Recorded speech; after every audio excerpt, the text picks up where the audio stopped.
Hi, this is Chris with Simmons Landscape and Irrigation. We're here in Northwest Ohio today, and we're going to be walking you through our steps to winterize an irrigation system. You can't see it, but this lawn does have an irrigation system in it.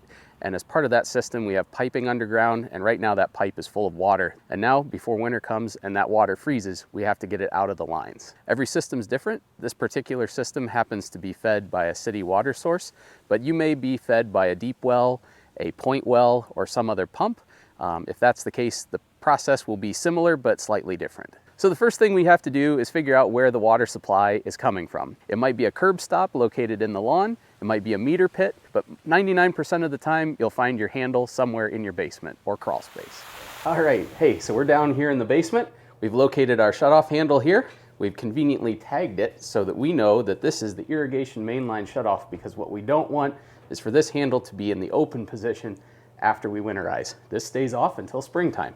So we're gonna go ahead and close the handle, and now we know that no water will go out to the sprinkler system for the remainder of the winter.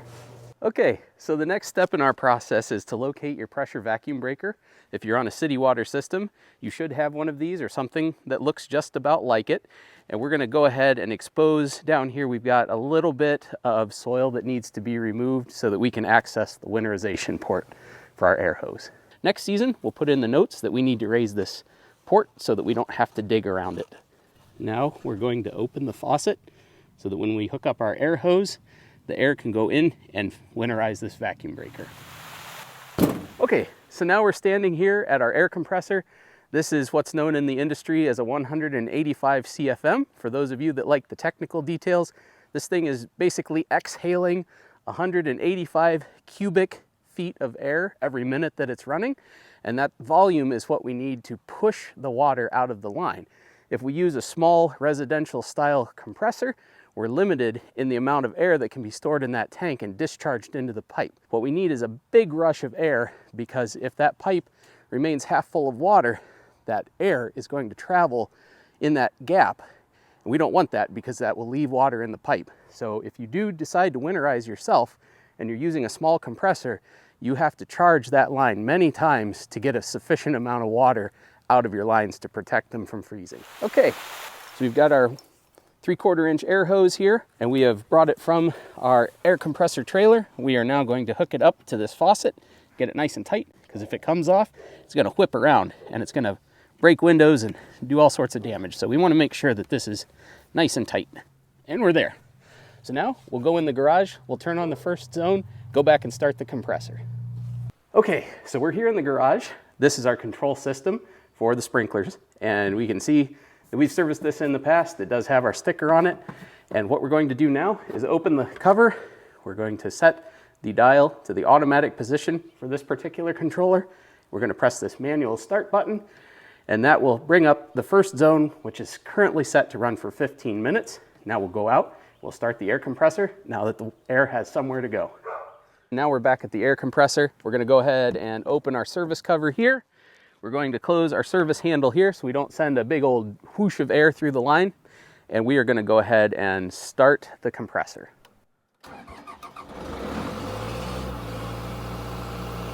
We'll let it warm up for just a little bit because it is cool today, and then we're going to send the air up to the system. Okay, so right now we've turned our compressor on and it is running at full capacity, but it's also putting out way too much pressure. So these run at around 130 PSI.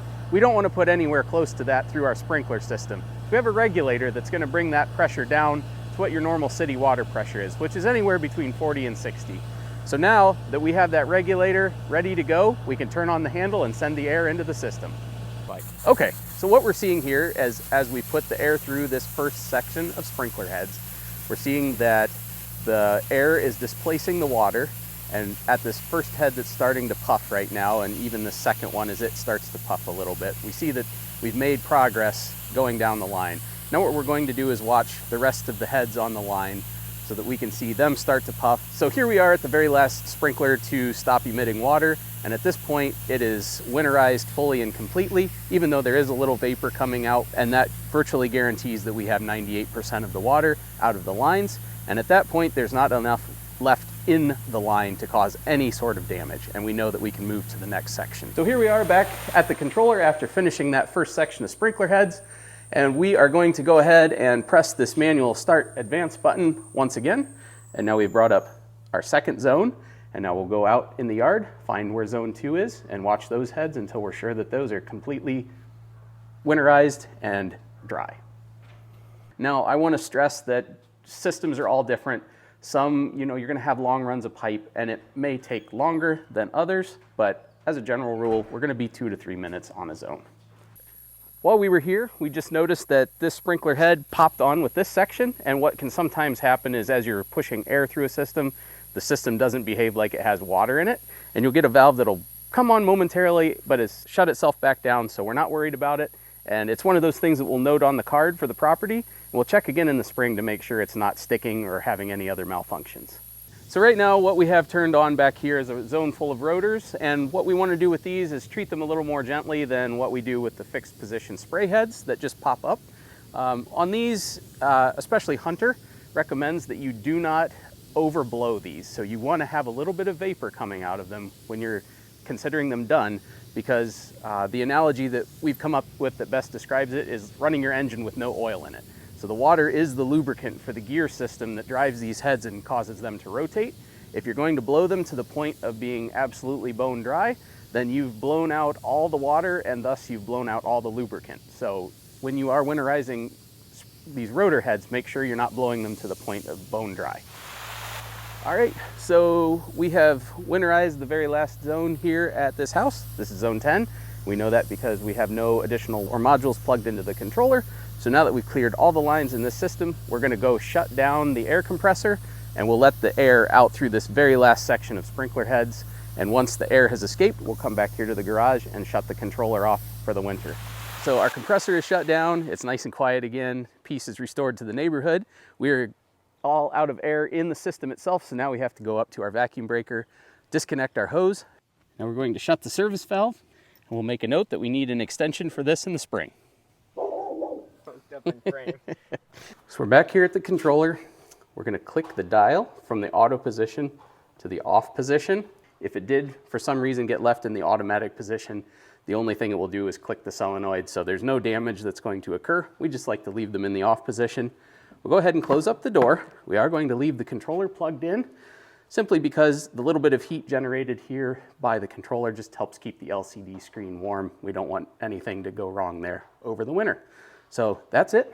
We're all done here. We're gonna go say hi to the client and let her know we're finished.